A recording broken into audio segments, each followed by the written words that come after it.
Inara, welcome to the Astroben podcast. How are you? Fantastic. So glad to be here. Thanks for having me. Yeah, well, the honor is mine. So thank you so much for coming on. Let's start with your main sort of, I don't know if you call it a sort of science communication brand, but the Galaxis Gal. And Absolutely. I'll put that in the show notes as well, so people can click straight away and see what I'm talking about. But where did that originate from? So my one of my original brands was Galaxis Aerospace. It's still around. It was kind of a holding house for all the work I was doing, and eventually other things panned out more, but I kept the name. And so I've been using that for quite a while for all of the communication stuff that I do. So yeah, I work in Hollywood and aerospace, and I use Galaxis Gal in both those sectors. That's so cool. And what are your main goals and objectives of Galaxis Gal in 2023? So this year I'm asking one pivotal question, and that is, what is it going to take to make us multiplanetary? Because oftentimes people are working on their siloed portion of the space future we're trying to build, but there is no space industry. There really isn't. There's only a terrestrial industry focused on space. And in order to build out a space industry, we have to have a civilization in space. We have to have major infrastructure in space. And to get there, it's going to take a lot. So this year I'm asking, this question of what is it going to take to make us multiplanetary? And I think it's going to take to get there, to get that question answered, or at least partially answered, we'll need a council of subject matter experts from around the world to envision and create high fidelity models of a human civilization in space and then work backwards and figure out, what do we have accounted for and what's not accounted for. So this year, that's one of my major focuses. Typically, though, my biggest focus is on demystifying space because oftentimes it's extremely scary or unapproachable to the public. And we get things like, why are you doing that space stuff when you could be solving ecological distress or ethnic conflict or scarcity? And all those things are very important, but for some reason we're not making it with the public. And in Hollywood, they're spending 600 billion dollars a year, and no one's complaining about them doing these things. They're saying, when's the next season I can binge? So I want to make space accessible. I want to make it understood by the public. I want to help them value it, but also I want to show them that there are as many different ways to get into space as there are people really. So I try to highlight people that have found interesting ways to get into space. Hmm. There's a lot there I'd like to sort of touch upon. So the first of making human life multiplanetary. How do we do that? Obviously there's the physical challenges and there's governments and now private companies trying to do that. But obviously it takes a while. No one's going to get on a rocket and risk their lives until that same rocket has flown many, many times, and the cost of access to space has to come down, obviously. So apart from the physical challenges of how do we get there, what else needs to be done? We need a shift actually in the focus of the public. We need to understand our place in space. Oftentimes, there's this dichotomy of Earth versus space, or environmentalism versus space, and it all arises from this misconception that somehow Earth is this separate entity. I like to call the moon the eighth continent, as a way of drawing focus to the fact that we're in this kind of collective world of Earth and all the different areas of space.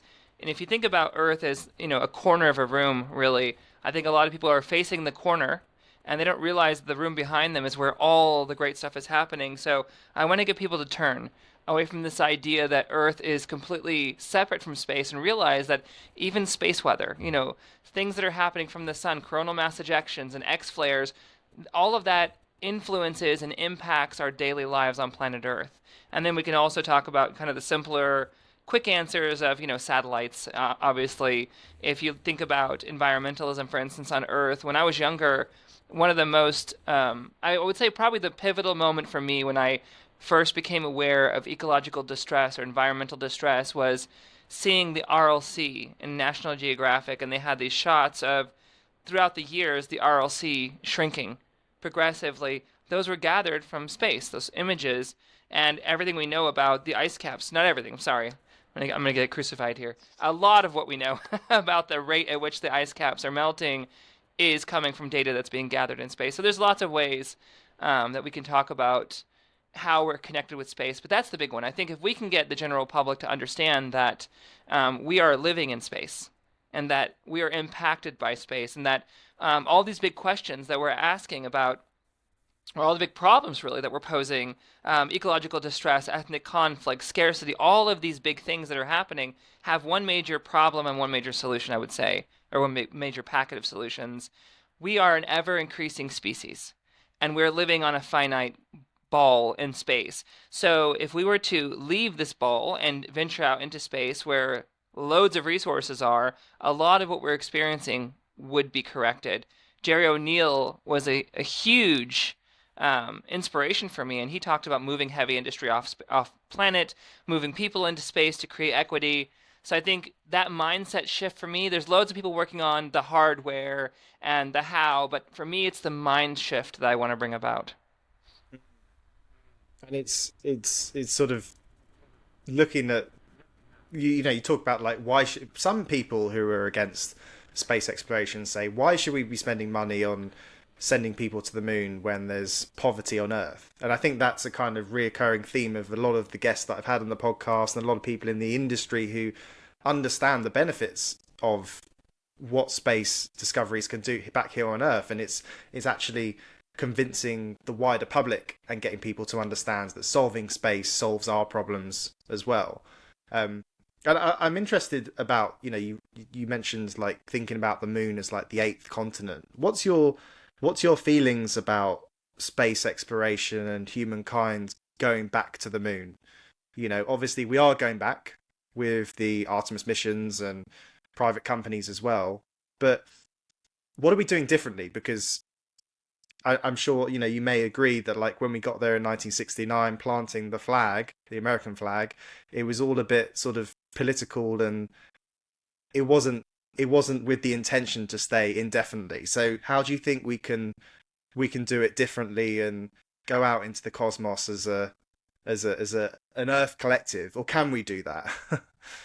Absolutely. I think there was this pivotal moment that happened when Sputnik was launched. And I've talked to people that lived during that time. One woman in particular, Paula Korn, talks about being a little girl and seeing this light in the sky, this new light in the sky. And in her mind, it was magical. I think she was about 7 years old, and she said she looked up and she was in awe because humanity had put a new star in the sky. But unlike her view, the people at the Defense Department and the government were looking at this and going, oh my God, this is a strategic high ground that Russia has just secured. So then we have the launch of NASA and DARPA, and it became very much a defensive posture. So the moon, going to the moon, yes, they did amazing things. No one can disparage the amazing things they did during the Apollo era. But to me, it was very ceremonial, very ritualistic. It was kind of like two kids fighting over an ice cream cone, and one of them licks it first, and then it's his. So we can't. I'm very concerned about the rhetoric I'm seeing. I think there's a lot of great things as far as the first person of color going to the moon, the first woman going to the moon. These are great. But to me, they're too symbolic. They're too small. It needs to be an entire civilization. Instead of saying, let's just take one person that represents a group that was left behind, let's take an entire group. Let's take humanity into space in mass. So I'm very concerned about this resurgence of this ritualistic kind of tag that we're playing with the moon. Instead, I'd like to see an actual migration into space. I don't think we should be wasting tons and tons of money to plant a flag or to have a quick photo moment on the moon. And I don't believe Artemis is going to happen until the 2030s at the very least. I see nothing that says it's going to happen on time. So yeah, I'm concerned about that, especially because that faith that we had in the Apollo era, that was a product of its times, and the society today does not have faith in any of this really overall, and it's a hard job for us to kind of make the case for it. So when they say they're going to do something and it doesn't happen, and it takes a very, very long time for even a piece of it to happen, we lose that much more of the public's focus and their faith in us. So I'm concerned that Artemis will be kind of a marketing gimmick and then not show up for quite a while. Then when it does finally happen, it will kind of lose any momentum it could have had. Hmm. And I suppose when I was growing up, I was the first generation to have like a mobile phone when I was 14, 15. So I was sort of, you know, in some ways, a lot of young people, especially, they couldn't live without space, because without space there'd be no GPS or WhatsApp or other services are available. So it's kind of, if someone took away GPS connectivity, we'd miss space then. So what can companies like, the Galaxis Gal and the Multiplanetary Society, what can you do to help influence public perception that space exploration is not just about putting the flag somewhere? It's about doing science and carrying the light of consciousness. That there's other benefits, more tangible benefits and less tangible benefits as well. Absolutely. So I love working on the nonprofit side for many reasons, but one of them is because of the way I kind of look at the different components of the space community, I'll call it. We have the hardware companies which are building things like rockets, for instance, and it's very clear cut like what they're providing to us. They're providing these kind of essential goods and services that we need. But when it comes to the nonprofit side, I really feel like there are two major jobs that we should be performing as a nonprofit space organization. One is with the public. So we need to help engage the public, demystify all of this, help them feel that they can play a part in this, give them abilities to. And when I think about any sort of civilization in space, if we were to build a city on Mars and we were to have a fully equipped supply chain from here to Mars and everything was basically ready to go, we couldn't just take a million random people and throw them into that city. It wouldn't work. You have to, just like you have to build a rocket on planet Earth to send it to space, you have to build a space civilization on Earth to send it to space. So this is part of what I would like to see the nonprofit collective kind of build out. Analog training, for instance, is a really good example of how we can engage the public. But we have lots of other opportunities. No, at the Multiplanetary Society, we're building the Nova Cadets, which is a youth organization like the Scouts, but it'll have two tracks, private industry and Space Force. And so we're preparing kids for those two big roles in space. Things like this are really important. The other part of it, besides the public, besides helping engage them and demystify things for them, is the policy change. So we need to be able to prioritize getting information and getting and showing that there is enough oomph behind policy change with the political system. The space companies cannot do all of this. They have to really focus on their bottom line. They have a fiscal responsibility to their shareholders to worry about profits, and it's that kind of that world of risk and exits and equity. And but we can kind of take some of that load on our shoulders as the nonprofit side of space, and help to shift those policies in favor of making things work for them. So that's kind of what I see our responsibility as. Also, we have kind of a unique principle called the Damocles principle at the Multiplanetary Society. And basically, what it means is we get to function for 20 years and then we shut down. So, the Multiplanetary Society will shut down in 2042 if it makes it that long, and it will not go further. And when I was first structuring it and talking about the different things it would do with people in the space industry, they were blown away. They were like, this is great, this is wonderful, we love it. And then when I would say, we're going to shut it down, they were like, oh my God, you can't do that. You don't build something and then just scuttle it. But to me, I feel like there is a responsibility on the nonprofit side. Too often people start with a passion, they start with an idea, with some sort of vision, and they're hungry for it. And so the first year is kind of driven. But then by year 3 or 4, they're focused on keeping the lights on, selling t-shirts, selling tickets to their conferences. And this kind of like dead end cycle starts.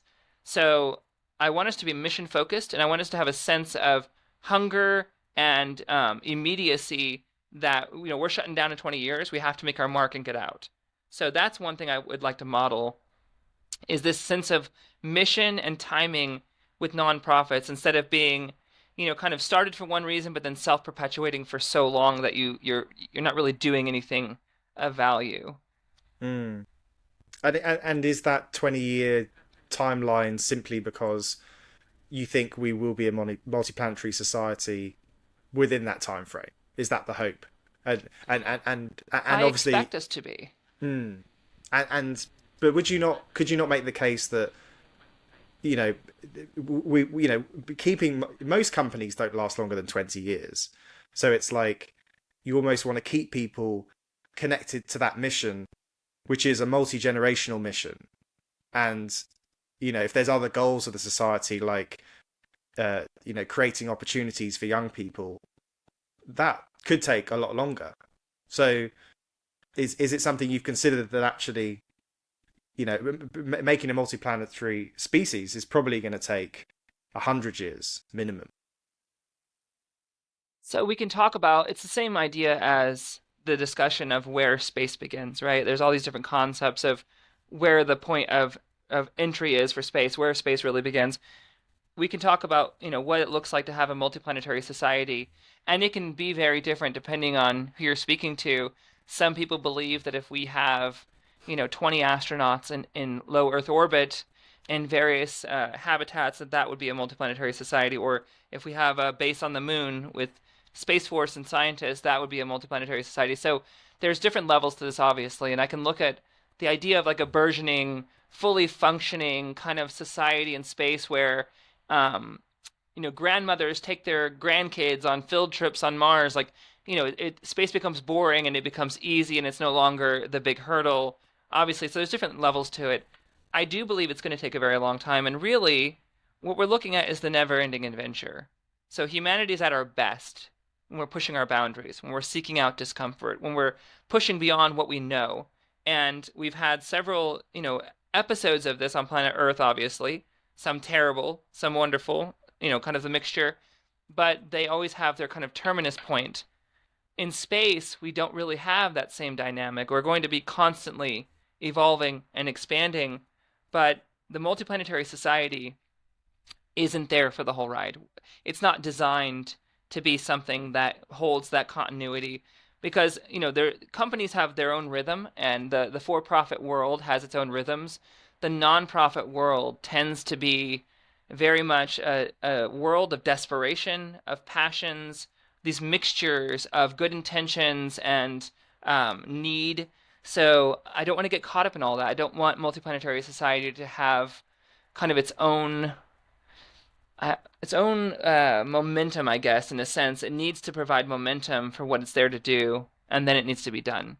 So Mm.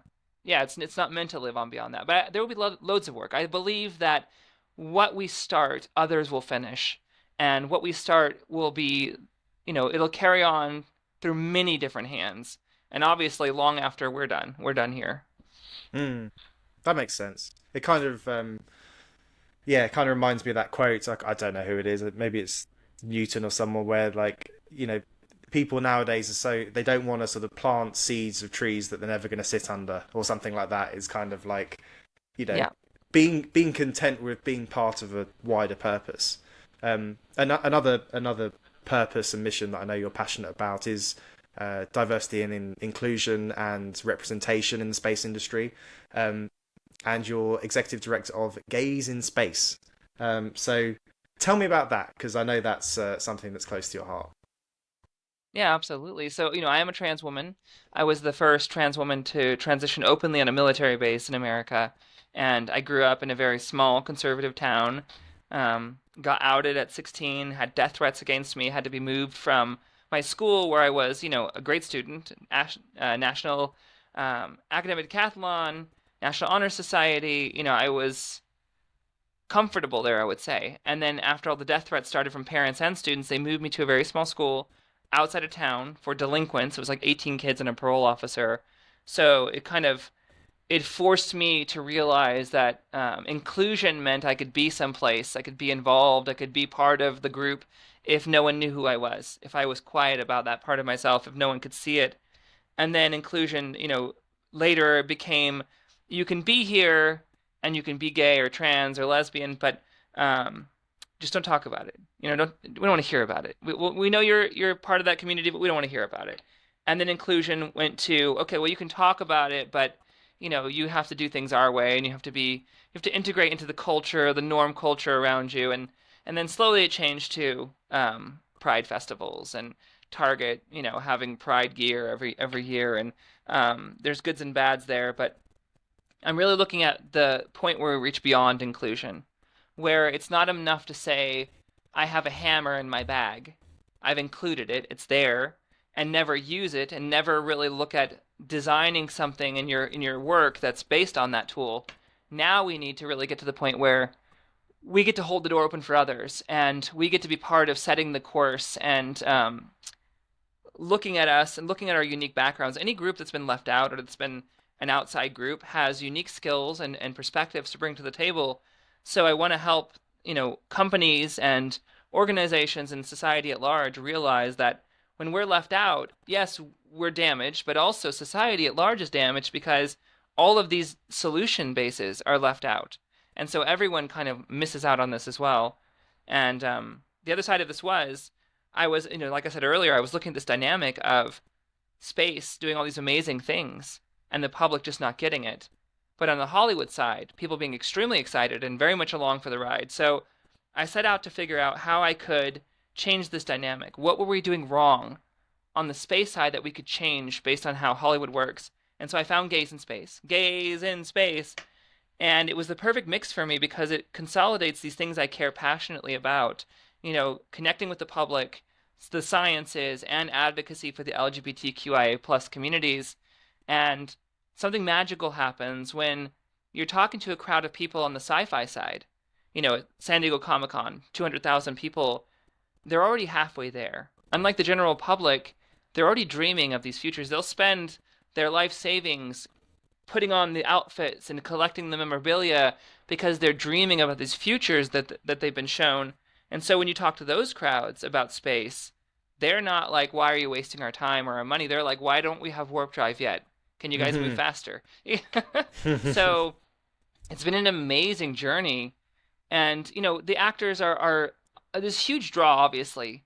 I like to say that the very first sci-fi happened when the cave person went outside and looked up at, and saw the stars at night and was mystified by what they saw and couldn't figure out what was going on. So they go inside and they're etching on the cave walls and trying to figure out what this is and, kind of wrap their head around it. And so those drawings or those ideas start infecting society around them, and that starts building culture and philosophy. And then those generations impacted by that vision go out and they look up and they kind of have more ideas about what it is.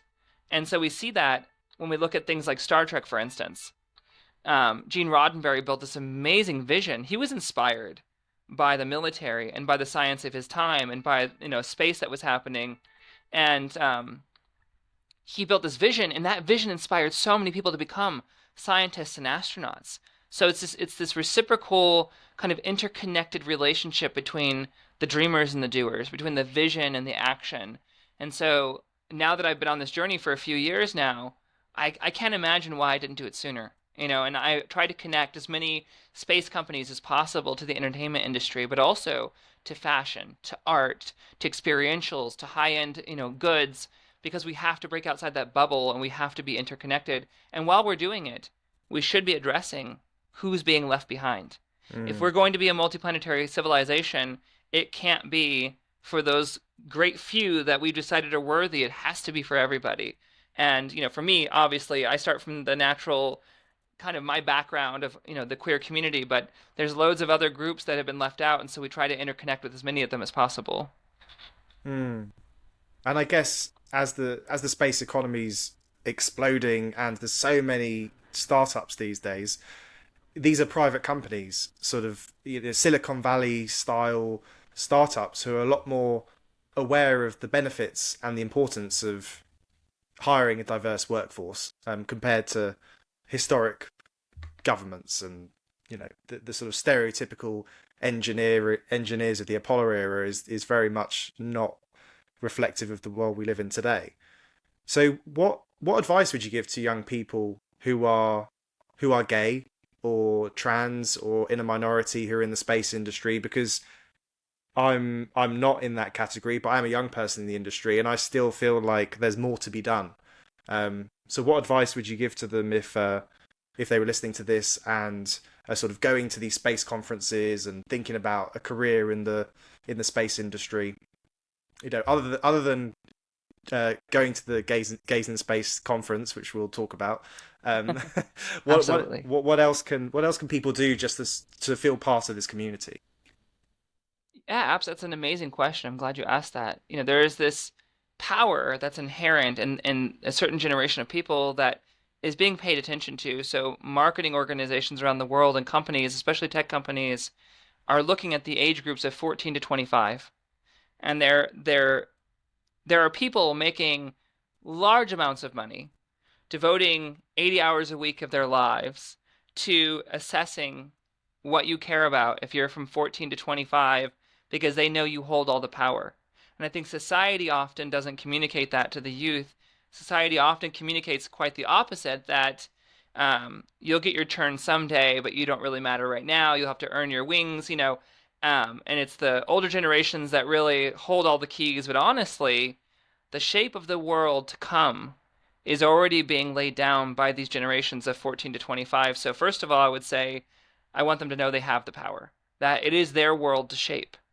Secondly, I would say that I would love for them to think about not the world that we have, but the world we could have, and then build that world and know that they have those possibilities.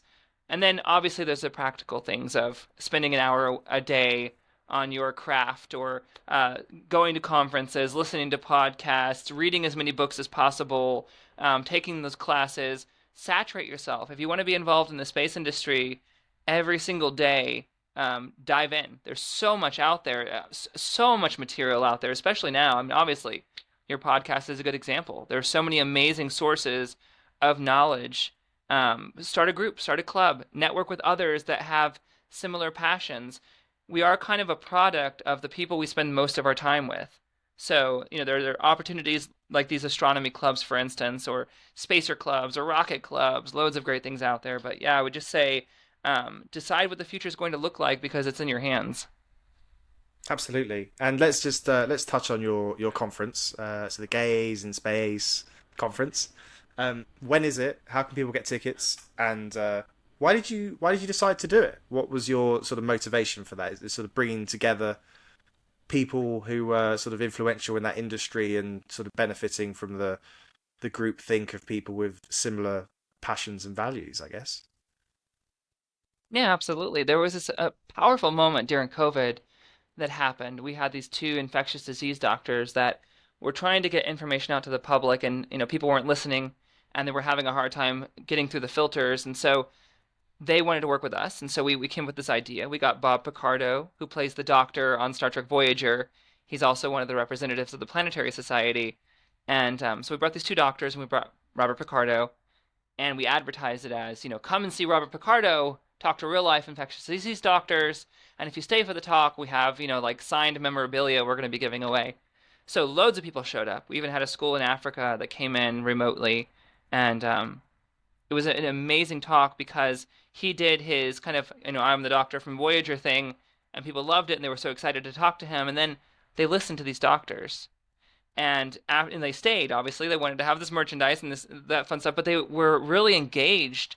It wasn't just kind of a getting, waiting for them to be done to get to the good stuff. They engaged fully, and so we found that this combination works. First of all, of connecting fun and entertainment to education and science, but then the other side of it is we get invited to a lot of these, kind of gigs and conferences and conventions.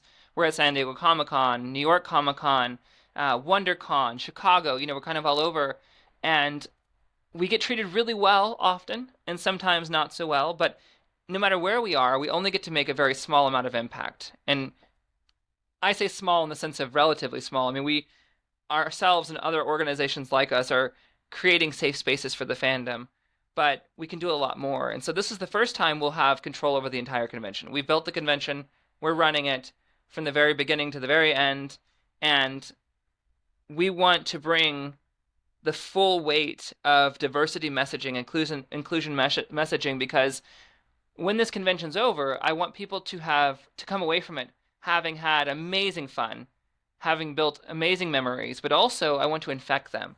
I want to create a super spread of ideas on how to change the world. And I hope that they'll take those ideas because they'll be listening to people from the diversity world, for instance, from space organizations, diversity councils, and others. I want them to have tools and ideas to take with them to their companies, to their organizations, to their personal lives, so that they are more effective in changing the world. So this is a model we're trying to put out, and I'm hoping that what happens is obviously we'd love to be successful. I mean, that's why we're building it, but I'm hoping that this catches on. And instead of seeing one or two science advisors from Star Trek maybe, or one or two scientists at a convention, I'd love to see more of a half-half mix and Mm. have people just as excited. And I think we can do it. I think you can So as you'll well. find us at you'll find us at dnicon.org. So that's dnicon.org. And it's the That's 5th through 7th of May in Philadelphia. That's fantastic. I'll drop those in the show notes as well. Well, look, sadly, half hour is up. Unfortunately, I try and keep episodes about half an hour, just because I know when I listen to podcasts, that's kind of my attention bandwidth. But Yeah. I'd love So to chat to you in the future. I'm truly inspired about what you're doing. I think it's fantastic. I think it's such an important part of the space piece, and yeah, I look forward to following your journey over the next 20 years, but no longer. thank you so much. I listen to podcasts on the treadmill, so if you're like me, this is the point where you need to switch over and do legs maybe or arms or something different. Oh, I wouldn't have got this far. Well, thank you so much for having me, Ben. Thanks, Inara.